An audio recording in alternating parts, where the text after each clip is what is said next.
Bana, mambo vipi mwana michezo mwenzangu, popote pale ulipo, ni kukaribishe tena kunako channel yako bora kabisa ya kimichezo, na hizi ni taarifa motomoto za kimichezo ambazo nakusogezea leo kunako tetesi za usajili. Mambo yameendelea kuwa moto kwelikweli, ambapo tunaelekea kutamatisha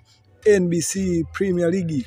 Bana, katika tetesi za usajili siku ya leo, klabu ya soka ya Yanga hawana jambo dogo, ameendelea kuboresha kikosi chao na kuimarisha kikosi hicho kuelekea katika msimu mpya wa ligi kuu Tanzania bara, lakini pia ligi ya mabingwa barani Afrika. Bana, nyota ambaye ametajwa kujiunga na klabu ya soka ya Yanga ni Simon Msuva, ambapo ameweza kuzungumza katika swala zima la kuhakikisha anajiunga na klabu ya soka ya Yanga, na amewapongeza viongozi wa klabu hiyo kwa kuweza kumpa nafasi mpya ya kuweza kuwatumikia mabingwa hawa wa kihistoria wa ligi kuu Tanzania bara. Bana, Simon Msuva amekipiga katika klabu ya soka ya Yanga katika miaka ya nyuma, lakini pia akatimukia katika Falme za Kiarabu na kusakata kabumbu, na leo amerejea tena nyumbani ndani ya kikosi cha klabu ya Yanga kuhakikisha anakuja kuongeza nguvu kuelekea katika michuano ya klabu bingwa barani Afrika.